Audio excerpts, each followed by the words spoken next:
Hi, it's Ileana at Awakening Cosmic Reality Show, and today we have David Lotherington with us. Welcome, David. How are you? I'm excellent. Thanks for having me.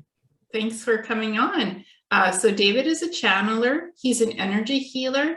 He's a teacher as well. So David, can you talk about what you do in your work, please?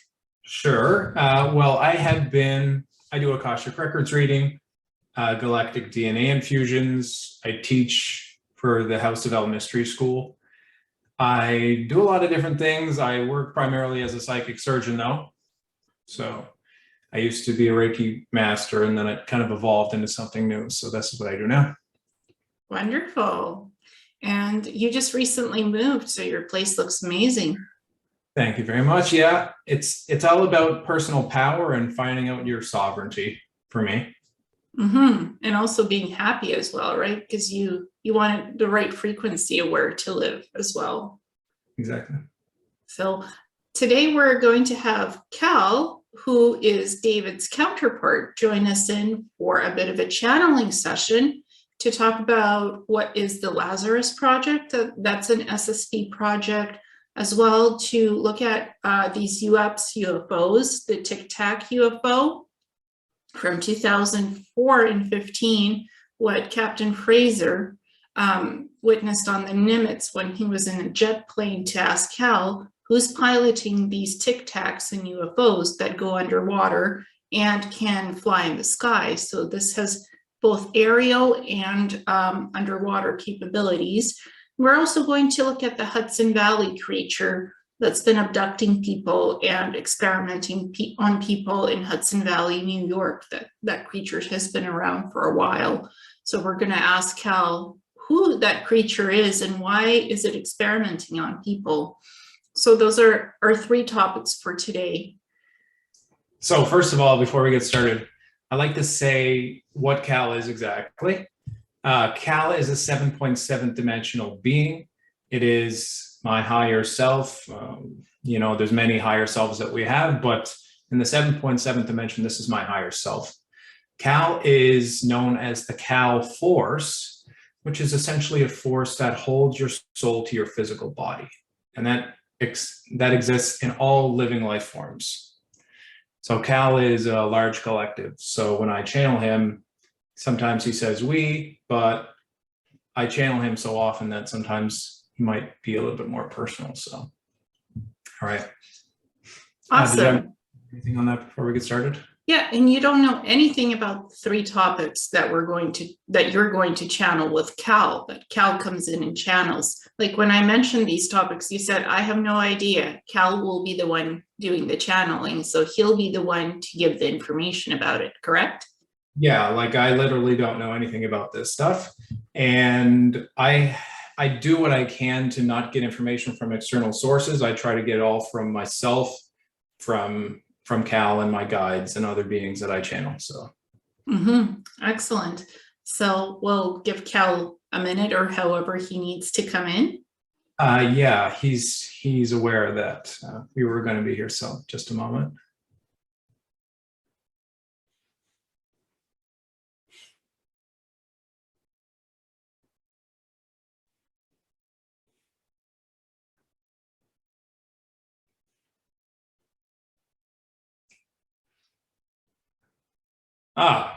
Greetings. We are Cal.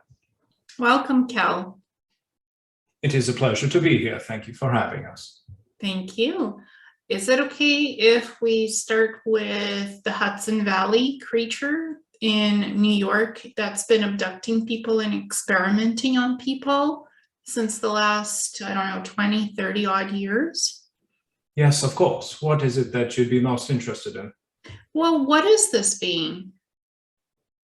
It is a biological synthetic being that has been observing your species for several decades. It has approximately been observing you for about 35 years, actually. And it is not alone. However, it operates primarily on its own. Now, it has several beings that it is in union with. Some of these are Greys, some of these are Orion species. And there is other species that humans are not aware of at this moment, but that is Okay. As the hierarchy of power extends very far out, and it is farther out than humans are aware of. So most people are aware of reptilians and greys, but there are other species as well. Now, this species is conducting studies on particular behavioral patterns of certain individuals in localized areas. Now, some humans are within the vicinity of chakra points on the planet, and some of them are not. This being that we are aware of is studying the differences of the fields of humans that are existing within chakra points on the planet and outside of chakra points. So why is it abducting people? What's its purpose for doing that? Well, this being is a synthetic biological being, as we had stated before. Due to this fact, it is required to attain genetic samples and have the samples sent back to its designation or commander, one might say, although they do not use that terminology. But what we would say is that it is required for genetic structure to see the DNA sequencing and how it is affected by the energetic pulses emitted by the planet. Mm-hmm. And what frequency does this being resonate on? How would you like us to answer this? Dimensionally, perhaps another way? Yes, dimensionally, please. They are approximately in the 4.3 density. However, they do pop in, one might say, into your reality. So you can experience them. However, most of their reality is in another layer of experience, which most humans cannot perceive. So are these beings transdimensional? We would not say that. They are rather simplistic in their origin and function.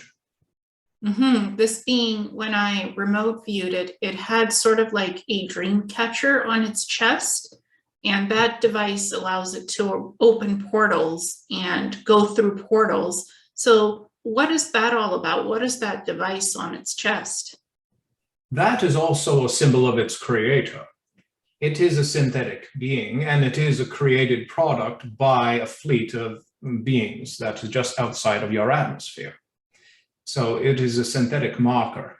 However, such markings are identified. It is like a permission slip to enter particular gates and portals. And who are the beings that created this synthetic biological being?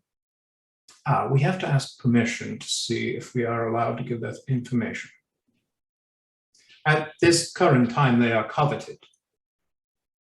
It is within your government, actually, but it is a roundabout way. So we may get into a little bit of trouble by saying that, but essentially, yes. One moment, we are traversing around information we are not allowed to speak about to get your answer. There are many generations of humanity that are more advanced than the average person would think. These royal families that have enhanced galactic genetic profiles, they are able to and have been connected with galactic families for several generations, thousands of years, some of them, but more or less than several hundred years. And due to this fact, they have expanded their reach to the exterior of your atmosphere, of course, and connected with galactic beings who create such beings. So in a way, this species is being employed by the human royals of galactic origin to examine the condition of humanity itself. It is somewhat of a roundabout way to gather information. Mm-hmm. So when I ask about the purpose of why the people are abducted, when they're abducted, so it's their chakras that are being studied and other human body parts? Primarily the effects that energy has on the genetic profile of humanity and the chakras, of course. And is it the Rh negative people that are being abducted the most in Hudson Valley, New York?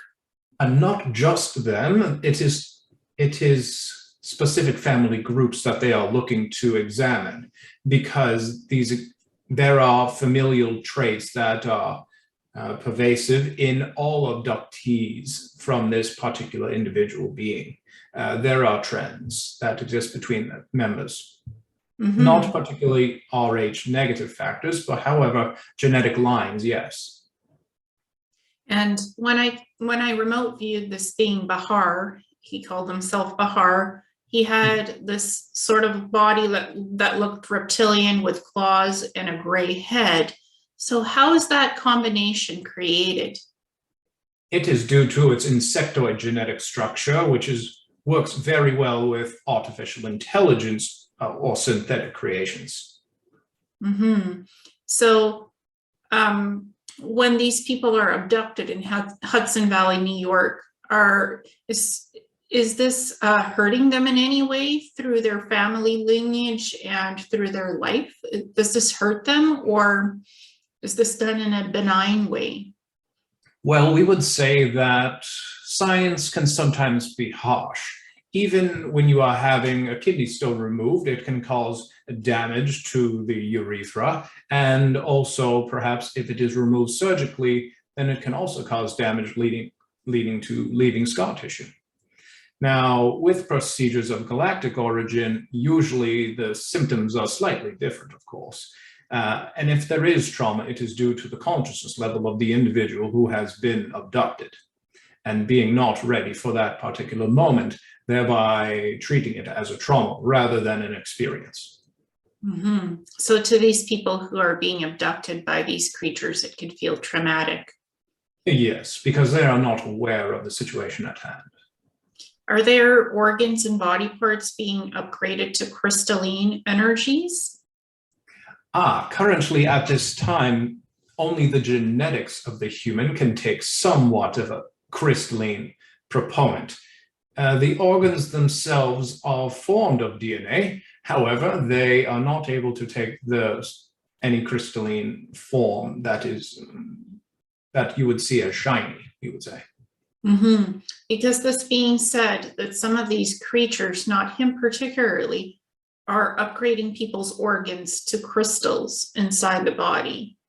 And that's the memories that people have. Now, we do not believe that would be accurate. But what we would say is that they may have been using an analogy to speak with you.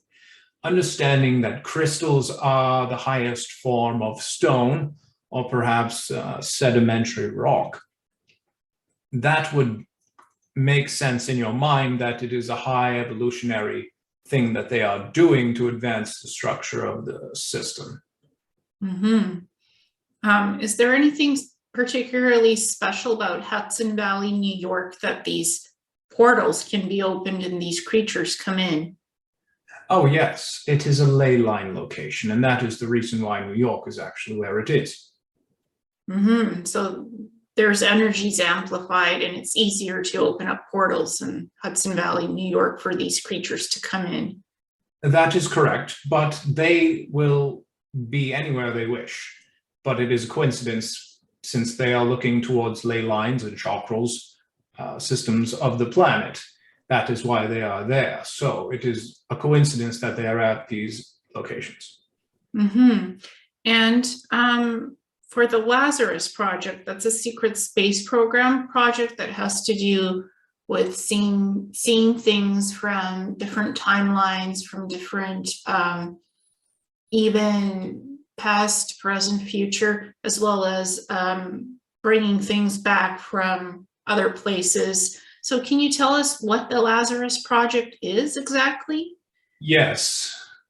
Essentially, the Lazarus project was created a long time ago, several decades ago, by humanity, but it was copied from another species who was identifying different familial lines within humans. Some human genetic characteristics are better than others. We can say better because they are more effective at integrating information, reflexes, combat abilities, intelligence, emotional intelligence, creativity, and also a health factor, which optimizes metabolism and other systems within the body. So there are human strains that are more superior than other strains, and we don't want to go on that too much. But the Lazarus project, if you are familiar with the story of Lazarus, it is to bring back that which was once dead. Essentially trying to bring back, that is not a word, but we would say bring back old genetic lines into humanity to assist them. Mm-hmm. And there's another aspect of that project that involves time travel and looking in timeline things. Can you elaborate on that? What that does and how that works? Well, how it works is a very different question from what is that, but we would say that timelines, and if you had to go to the past to get the best genetic profile, it is best to use time, due to the factor that you can have live genetic specimens, which would give you higher accuracy when recreating the new genetic structure and incorporating it into living organisms, sometimes clones and sometimes live hosts, such as children that are implanted into mothers, surrogate mothers. Now, that is most often what the Lazarus project is doing. However, did you have another question? Yes, there's an aspect of what I know from the Lazarus project that it augments people's psychic abilities with a visor machine to be able to look into the past, the near future, and the future. So can you talk about how that technology works? We are just seeing that there is a lot of blocks around this area, and it is being shielded for good reason. It is fortunate that you are able to access such information, but as a near omniscient being, we are not allowed, or perhaps we regulate ourselves in a way that would not get the channel into trouble accessing such information. Okay, yeah, so just for the folks listening, what I know of the Lazarus project, what I saw in planetary corporations, it's not just bringing back the dead and putting the soul back into the body with the Lazarus technology. It's also being able to augment people's psychic abilities while they wear the visor that connects to their Neuralink implants inside the brain. They're able to almost like time travel to see past events, near future events, or future events. So it's like almost activating precognition abilities with this technology in people's brains who have Neuralink implants connected to their neurons and axons. So it's advancing augmented brain functions for telepathic psychic abilities to literally take the mind and ride it into the past and the near future and the future, to be able to take your mind and travel, time travel. Sometimes you can alter timelines with this technology as well. If something needs to be altered that's negative, it could be altered for a positive timeline event. They can rarely do that because you need a lot of permissions to to literally work with timeline changes. Yes, that is correct. Yeah, so this is what I know about the other aspect of the Lazarus project.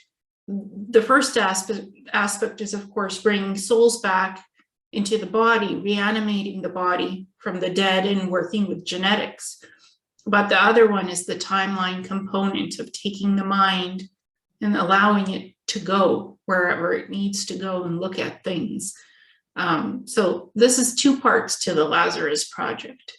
Yes, and we can elaborate on the soul perspective if you wish. Yes, please. And what we would say in this regard is that it is easy to get a soul to go into a body, but as long as the body is viable and sustainable. This is the reason for most children dying at 3 months of age that are premature, because the vessel is not able to sustain the physical form. However, it is much more difficult to get a particular soul in a physical body, and that is the real project. Hmm. Well, the genetics of the soul have to be compatible with the body to begin with in order for the soul to come back into that body, That correct? is, yes. Hmm. That's something else I had worked on in the secret space program. So genetics is a factor. Genetic frequency has to be compatible. So, say if a clone is made and its genetics is not perfect, if it's off by oscillation in frequency, the soul won't want to come into a cloned body because it's not a perfect clone of itself. It is primarily due to the limitation of frequencies that a clone can oscillate. Mhm. Now, what we are saying essentially is that clones have a limited capability to change the frequencies in Mhm. comparison to a regular human, we would say, or non-composite being. Now, due to that reason, a soul is a particular frequency. Although it can change its frequency, it is primarily one frequency, and that is its set resonant frequency. When this soul enters the body that cannot flex or stretch enough to hold the soul or adapt to the soul's requirements, then the body is not sustainable for that soul. And can we talk about the Tic Tac UFOs that showed up in 2004 and 2015, and particularly the Nimitz incident where Captain Fraser witnessed these Tic Tac shaped UFOs flying in the sky and also going underwater, and his jet was launched and he got to experience this phenomenon and see it. I'm wondering who's piloting these Tic Tac UFOs and what's the purpose of them showing up over US military and Navy facilities? Well, this is the Orion, a branch of Orion species. They have many crafts in the shape and size. Most often the reason is to explore tectonic regions in that particular vicinity of the world, but oftentimes they have bases underneath the water. That is true. Now, it may be the case that your pilot friend has come across one of these entrances to one of their bases. Regarding your question, why would they be observing military oversight, overwatch, we would call it? Well, Orions are a warrior species. They are also very careful when it comes to beings that are observing them via telemetry and predicting the behavioral patterns of their ships.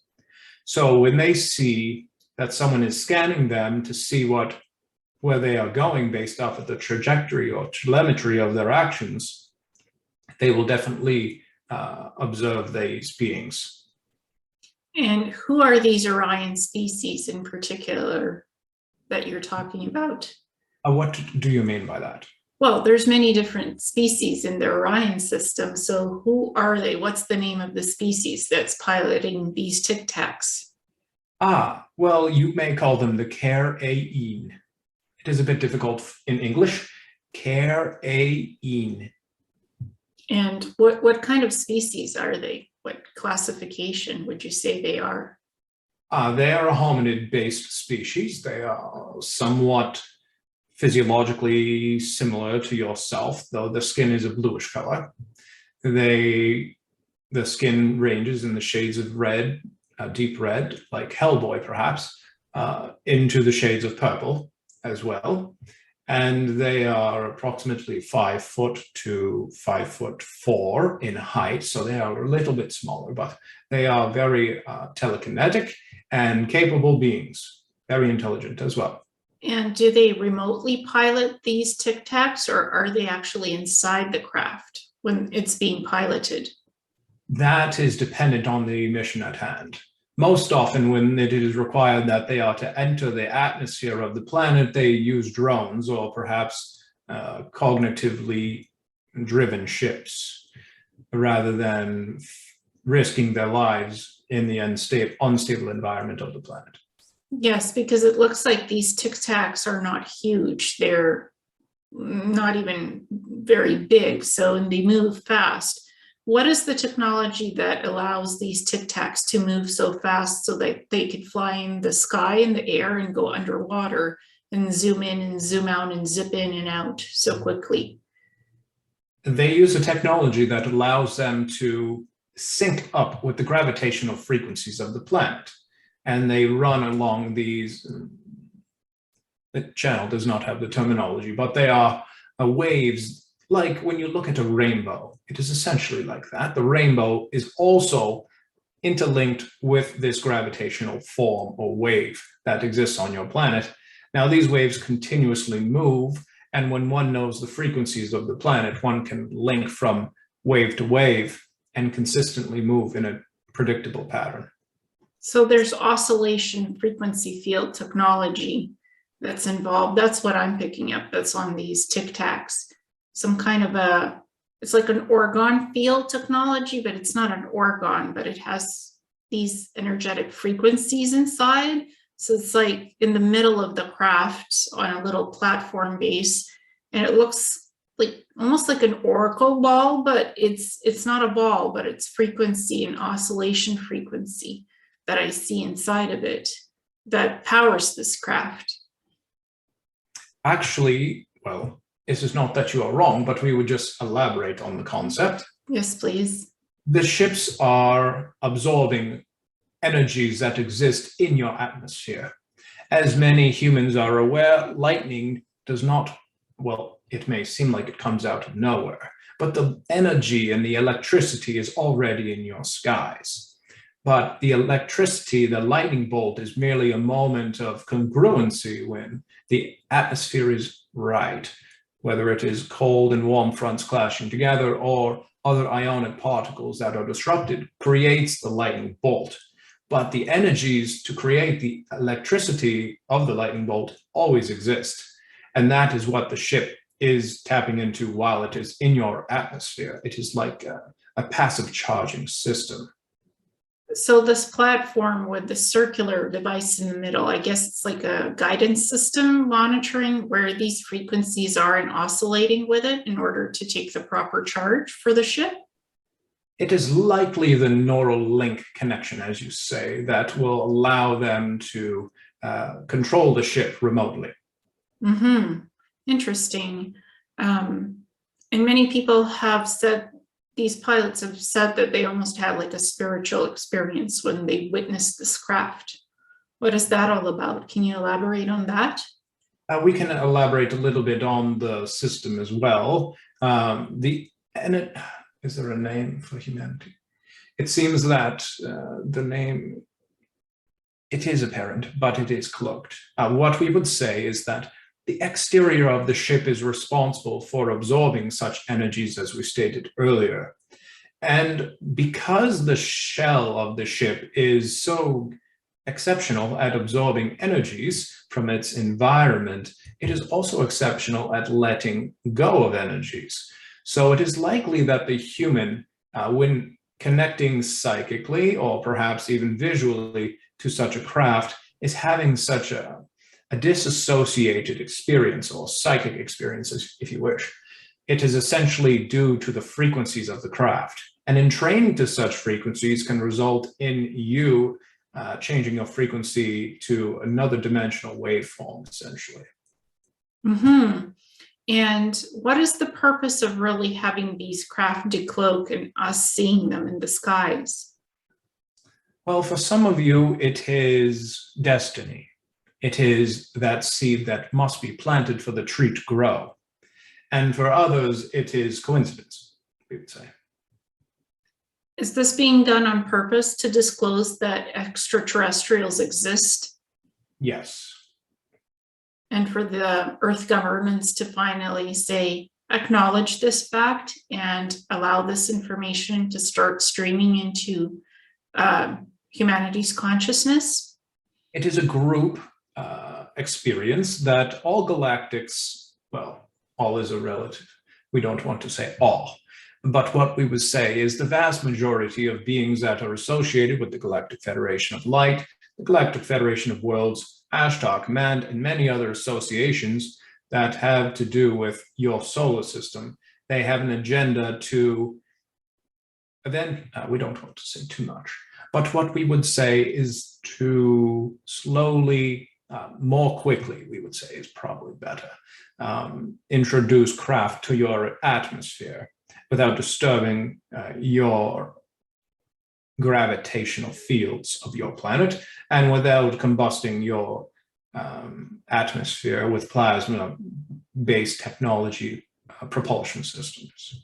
So there are only a few crafts that are permitted to come into the atmosphere due to the launching technologies that are used by the ships. Mm-hmm.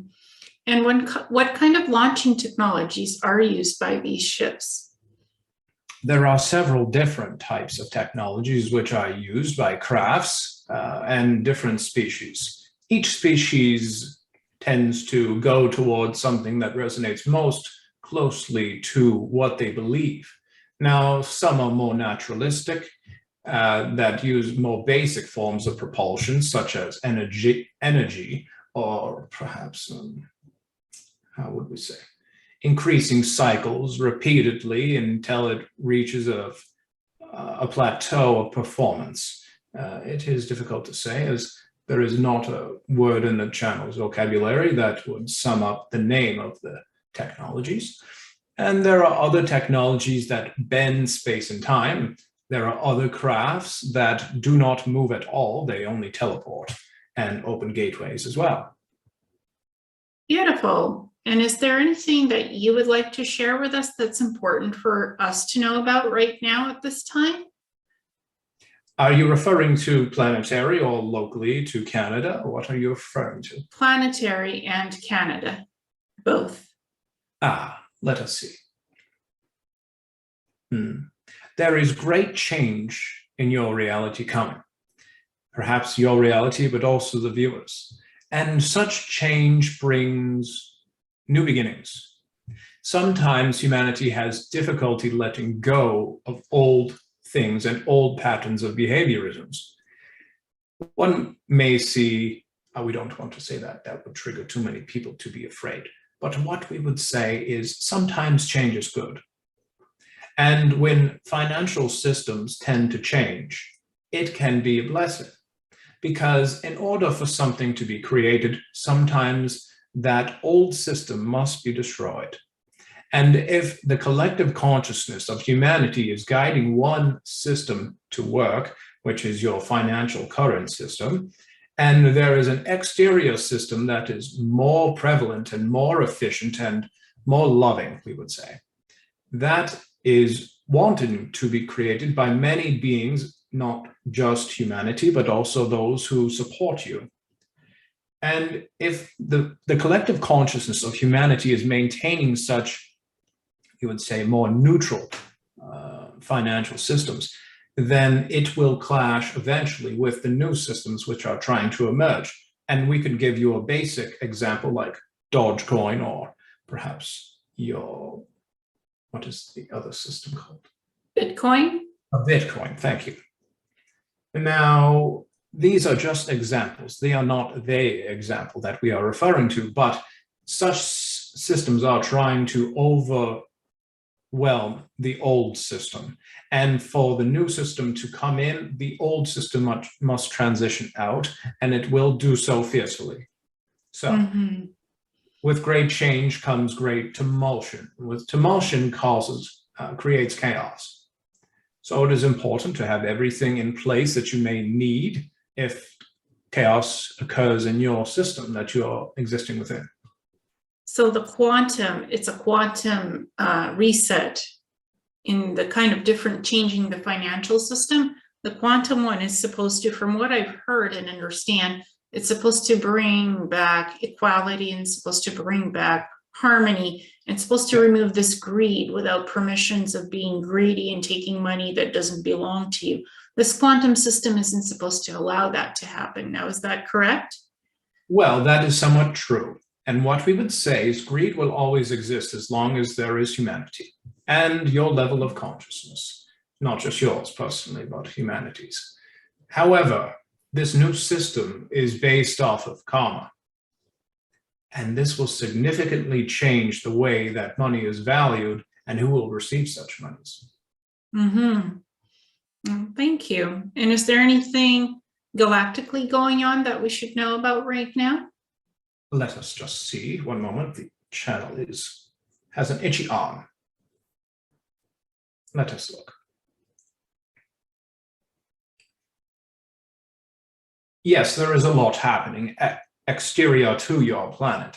And this is primarily, we are just looking at what is permitted.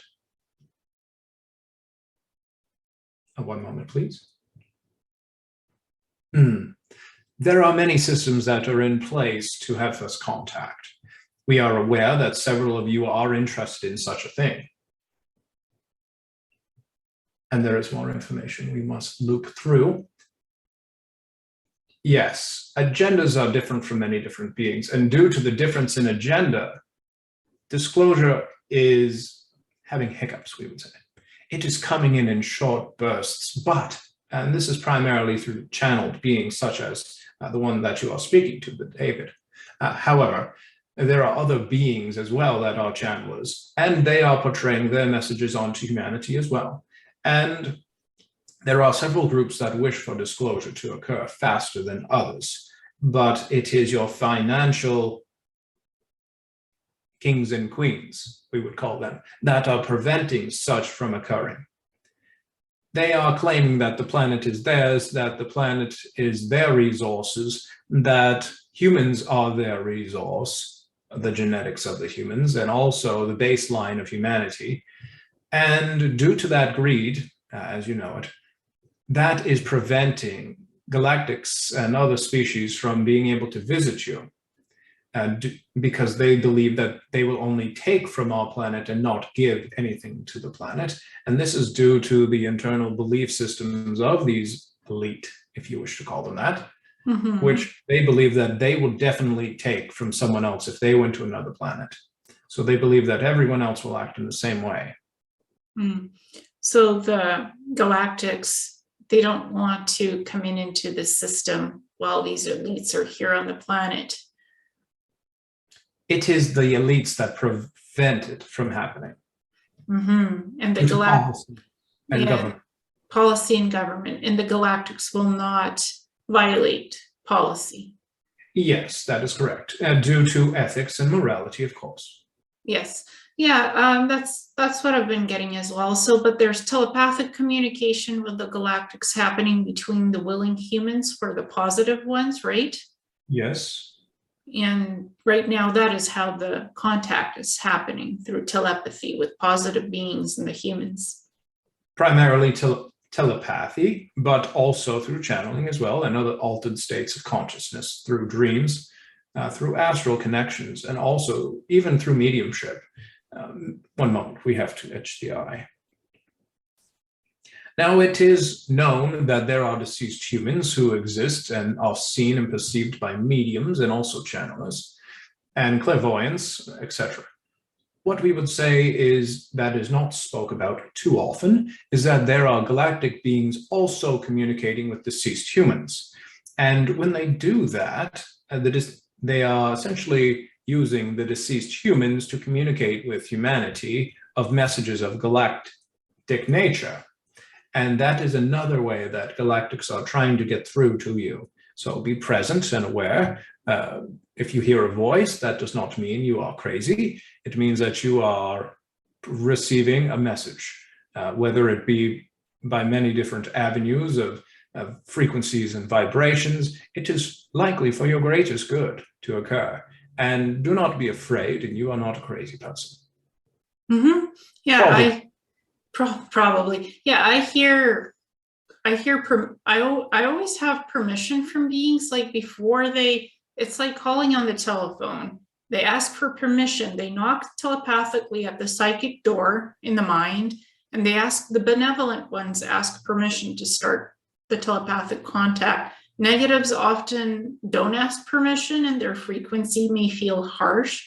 So I just deny them entry and don't let them in for communication. Is that correct, how this works? That is quite accurate, and it tends to be the trend of the mannerisms of the beings, yes. So I can tell the difference between positive beings, negative beings, and if some being has an agenda, And if I'm channeling something that has a bad agenda, I don't let it in. I just don't let it in for the channeling frequency to come in through the human body vessel. I just block it and say, no, that's not happening. Not today, not ever. If I don't like the being that's coming in with inappropriate intent and bad frequency. Yes, that is very wise. You would not want a drug dealing crack addict with psychological dystrophy to come into your house. And it is the same situation. Yeah, you don't want negative beings coming into the physical body channel vessel and embodying that frequency in the human body of the vessel, because that leaves an angering, lingering effect, an energy, a psychic residue, if you will, of ick factor. Yes. Even if the being leaves, it still leaves a psychic residue of dissonance energy, if you will. It essentially comes down to what is it that you allow into your field? It is sovereignty, a lesson in sovereignty. Do you allow icky, yucky things in your field, or do you not accept anything but the best?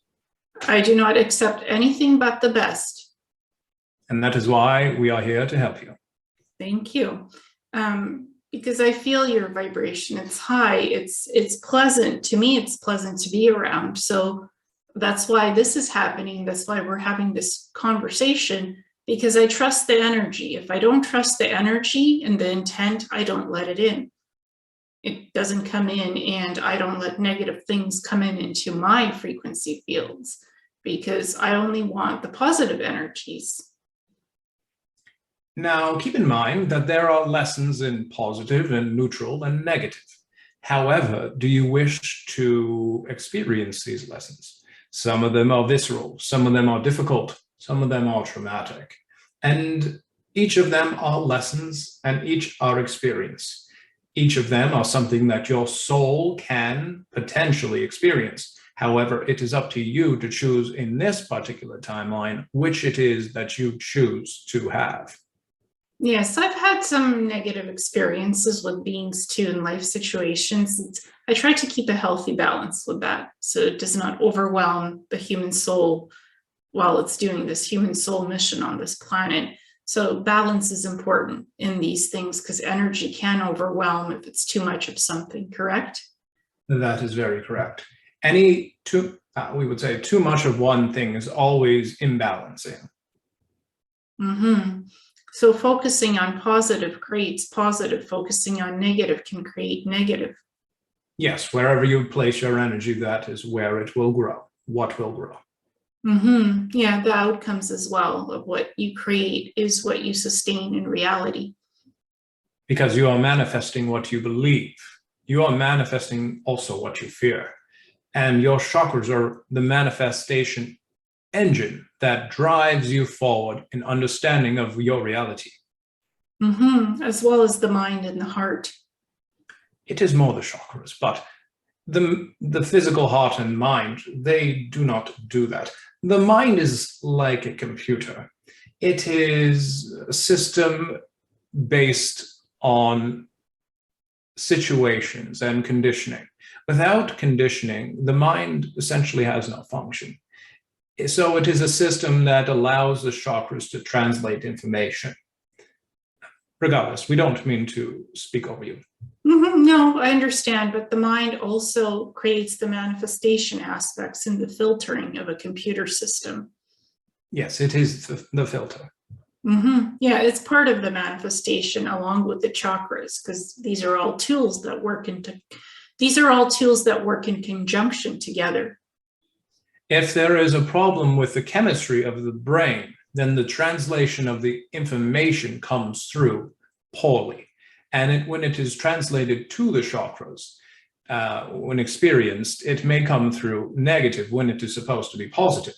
For example, if you have someone who is addicted to very bad drugs, and there is an intervention placed in front of them, and they may perceive this as a betrayal of them, whereas everyone who just wants to help and to heal them, they may see it as betrayal due to the chemical imbalances within the brain. and the translation of the message. Then they don't have a positive reaction to basically the intervention, and they're, no, I don't want this, no, I don't need this, denial, denial, denial, when they need help. So Yes. that's the negative manifestation aspect of saying no to the help when you need the help, but you don't recognize that you need it. That is correct. Very good example. Is there anything else that we should know about at this time?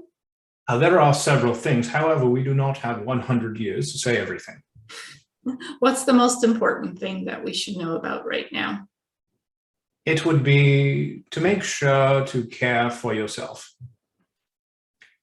Many times people forget to do that. And many of you who are observing the channel, rather Ileana's channel, are having difficulty with self-love, self-care, and also taking care of immediate family members because of your lack of self-love for yourself. If you wish to be successful, it is required that first you fill up your own cup, as the expression goes. And as your cup is full and overflowing, then and only then do you have the capability to maintain another individual. So this is the way.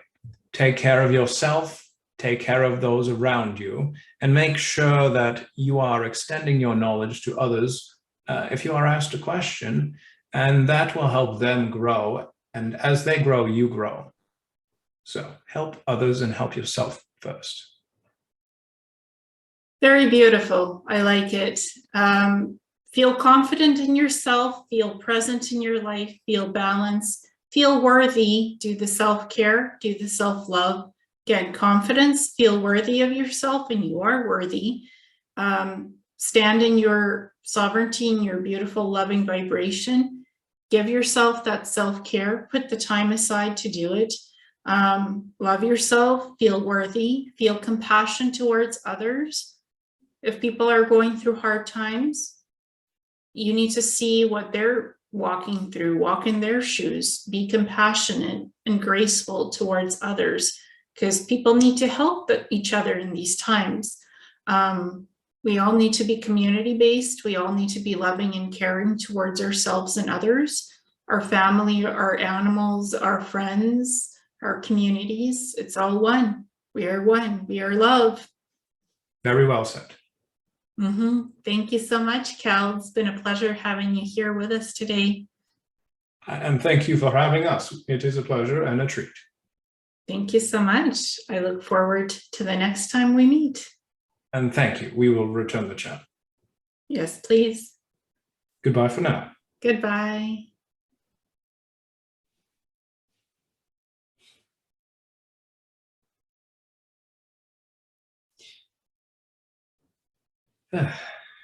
Hey. Hello. Cal answered a lot of beautiful questions today. Awesome. That's great. Oh, and can you tell me what those cute creatures are that are behind you on the stairs? These here. Yes, please. You want to see them? Yes, please. The audience wants to see them too, I think. Okay. I made two of them, and one of them was given to me as a gift. So this is a lupine from Sirius.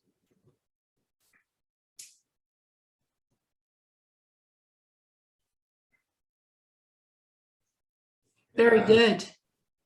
I'll show you the other ones.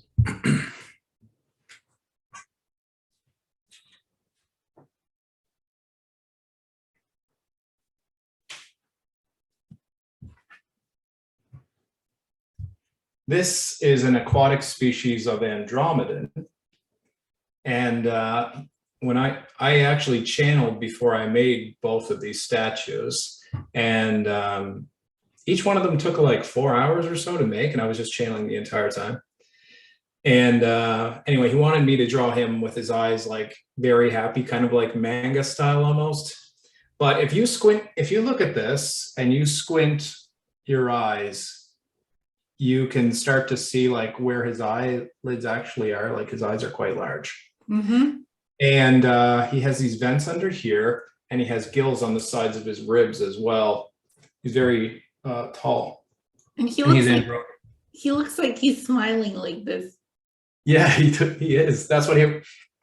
So when I seen him, he has this purple glow that emits from the top of the head, and this is almost a cartilage, like a shark fin or something. And this was, I can't remember the maker of this. It wasn't me, but she makes galactic statues. This is a Arcturian species. I'm not sure which species of Arcturian specifically, but yeah. Wonderful. Yeah. And I mean, I'm so happy that you have them on the stairs so people can see them when somebody comes in. But if somebody has dogs or pets, I wouldn't put it on stairs because creatures like to hop on everything, have a look and go, boom, thunk it on the floor. So just like for those of you who guys have statues and creatures, beautiful like representations of your ET friends or guides, if you don't have pets, that's fine to have it on the stairs. But if you do have pets, put it somewhere up high where it can be seen, but the creatures can't topple your beautiful guides over. Yeah, I think I'll be getting a glass case so I can put them all in, and won't get dust on them and things like that as well. Yeah, because I know you had a pet at one point, right? So, but yeah, for those people, if you don't have creatures, it's fine to have it on the stairs if it's like on a case or something. But if you have pets, put it in a glass case, put it somewhere where it's not going to be toppled over. I'm sure yours is not going to fall over because you're in control of your environment, right? Mm-hmm. And I liked how it was on display when you came in. It's like, oh man, I want him to show those creatures, please. I want to see what they are. And I've seen the beginning stages of how you were sculpting them and coloring them, and it's beautiful. Do you ever plan to do this as a career, perhaps? I don't think so. The school takes enough of my time in working on clients. So, but you know what? This is a passionate project for me. These are one of a kind, of course, and because I'm channeling the whole time that I make them, I just actually the problem was with the looping, this guy was easy. I didn't think of anything and then make it. I had just a cube of clay, and I put my hands on the clay and I entered the trance state. And then when I came out, boop, this guy was there.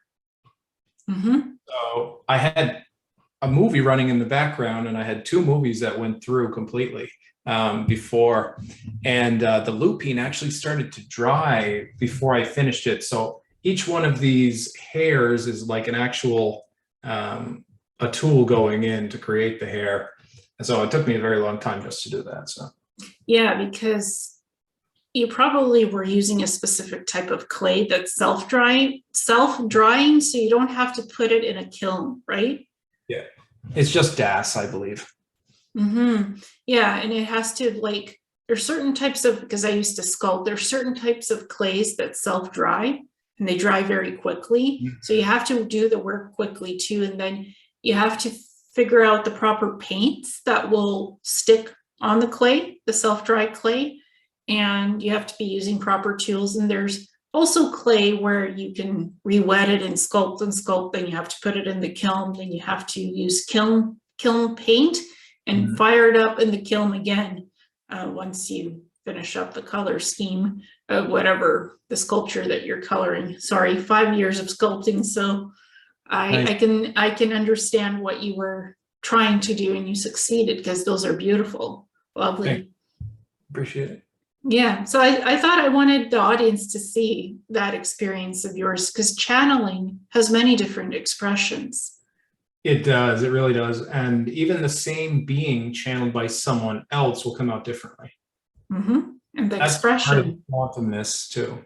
Yeah, what was that last thing you said? The quantumness. Mm-hmm, exactly.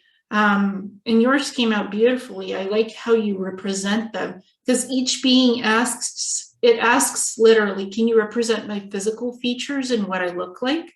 Mm. And they want you to get it exactly right. That Bahar, the Hudson Valley, New York creature, he's like, I have somewhat of a reptilian body, muscle, not your typical heavy muscle, but more like a runner's build. And I have claws and I have a gray head. So I want to be represented exactly as I look like. So they came through all right for you. Yeah. And I sent you the image. Remember, Yes. I showed you the image of it. I don't want, like, I have it. I have the image. It'll be in my book. So cool. If anybody is interested, it'll be in my next book.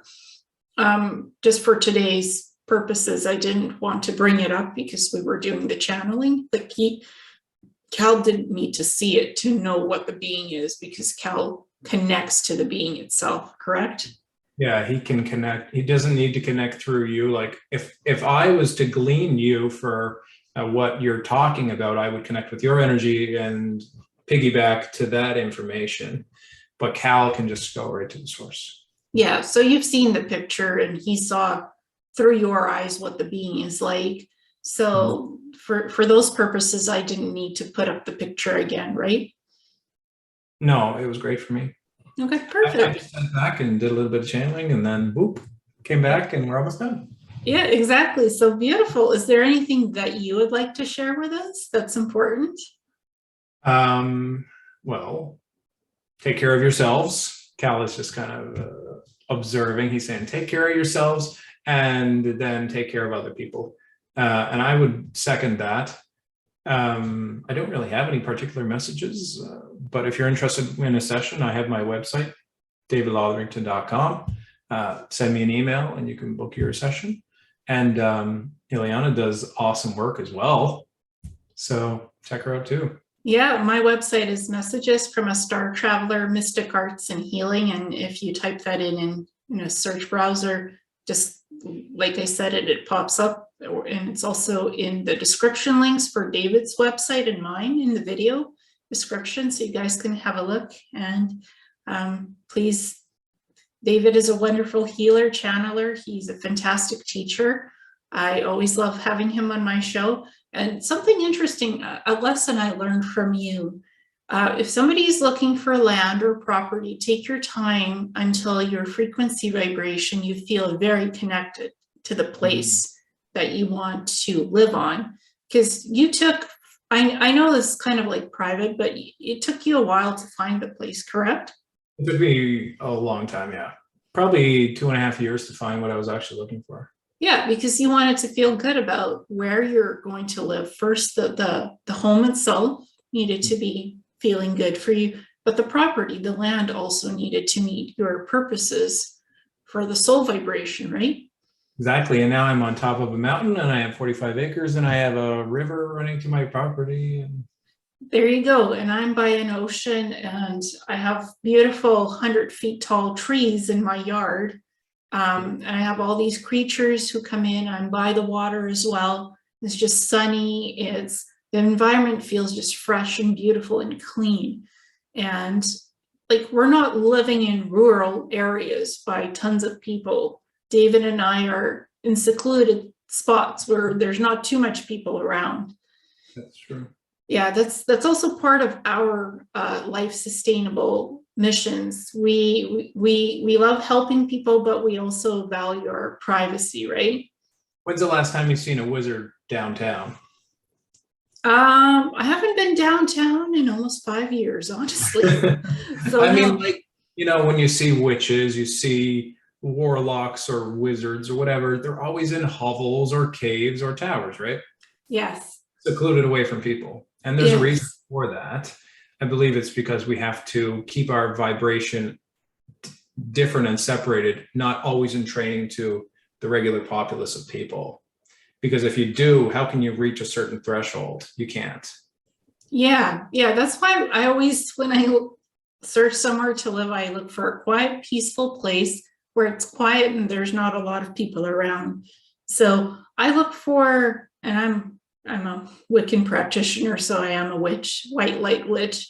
I shaman, so I look for environments that are peaceful, quiet, and if there are people around me, that they're beautiful people that vibrate on a high density level, dimensional level, because we all have such beautiful capacity to exist on dimensional frequencies. So I just look for that in a good environment. And that's what I've had a pattern on of people ask me, well, how do I choose a place to live? What should I do? I'm like, look at the vibration of the space, the home, the land, the neighborhood, the surroundings. What brings you peace? What brings you happiness? Factor that in when you're looking for property or land, because that's so important right now. Yeah, for me, when I was looking at land, for me, it's all about personal power. Like I want to buy a cyber truck so I don't have to pay for gas, okay, ever again. I'm going to have solar panels so I never have to pay for electricity. I have lots of land so I don't have to have people telling me to cut my grass. There's no bylaws like that around here. I can burn in my backyard if I want. The less regulations that you have, the more powerful you are, the less restricted you are, and the more you're able to do what you want to do. And ultimately, that's what we all want, is freedom, I believe.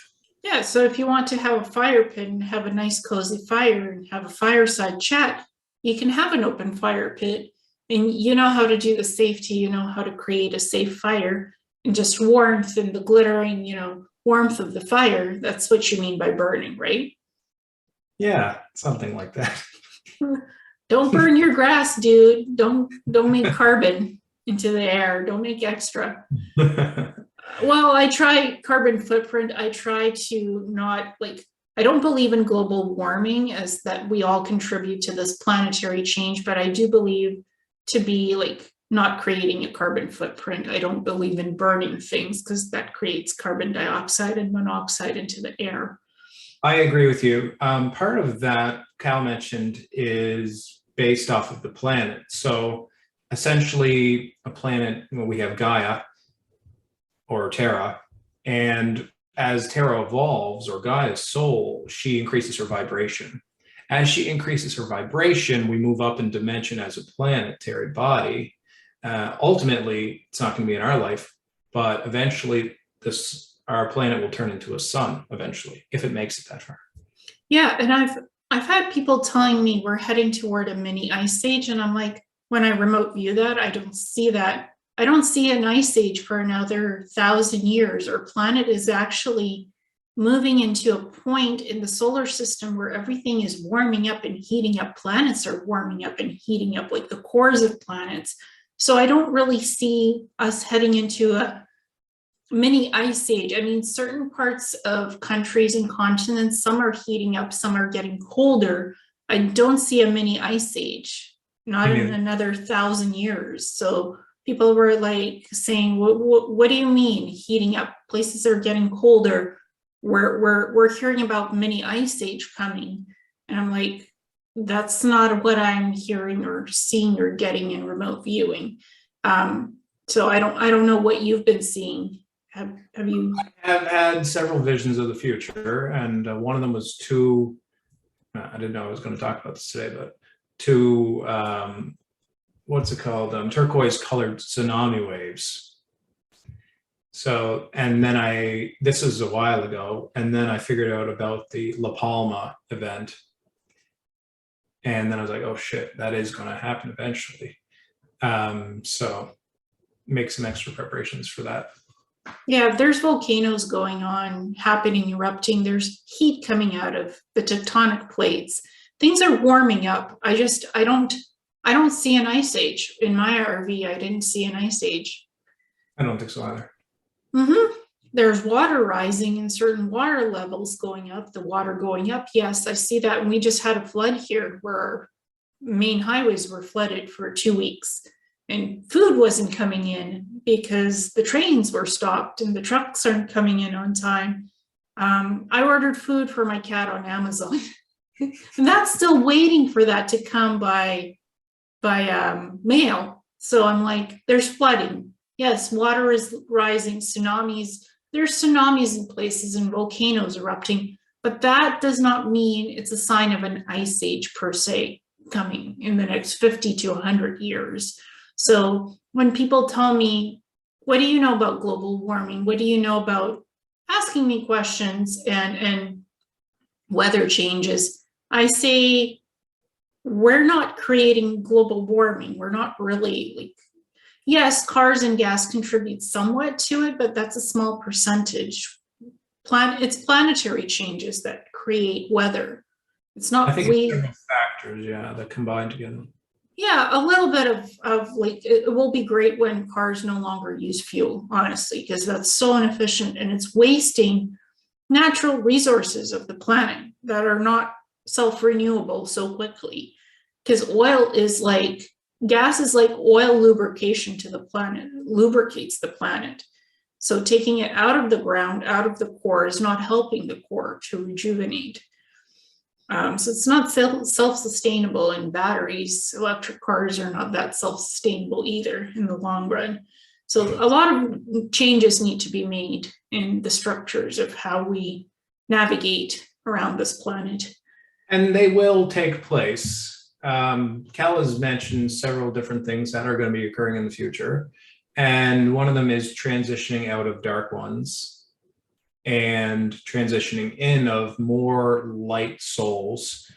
And there's a lot of information in what I just said there, but essentially we will have our time to build up and create the world that we want to create before they have their chance to come in. And like, we're going to pump the brakes on the dark ones for a little bit and ramp up the light ones, and then the dark ones are going to start coming back. So they're going to be fighting against the wall like we're fighting against the wall right now. Mm-hmm. Yeah, well, there's cycles of change that come and go, so it's time to remove the dark and bring in more light, because we need that right now. We need change, so we need to go and move on the cartridge of scale of from 0 to 1 civilization at least, and remove the polluting things like cars and stuff and fuel.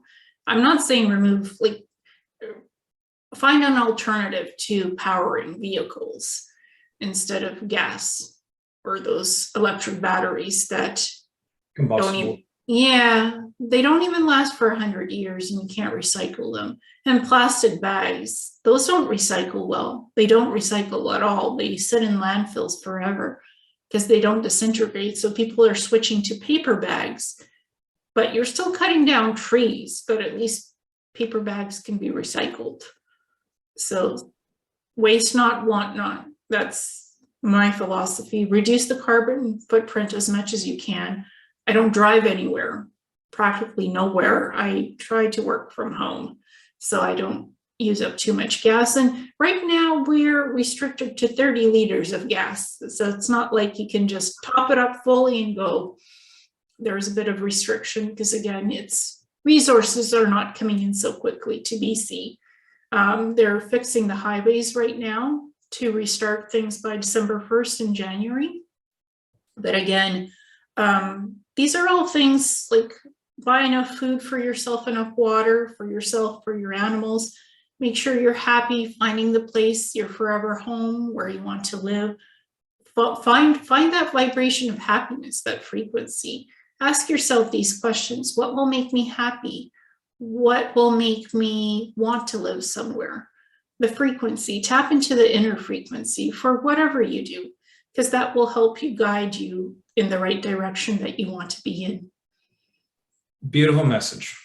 Mm-hmm. A wonderful close. Yes, I think so as well. So I'm happy that you are in your home, that you're loving the place where you are. Congratulations. Thank you. I am enjoying it. So I appreciate that. Mm-hmm. Well, beautiful. And we'll see you soon again. See you soon. Bye. Bye.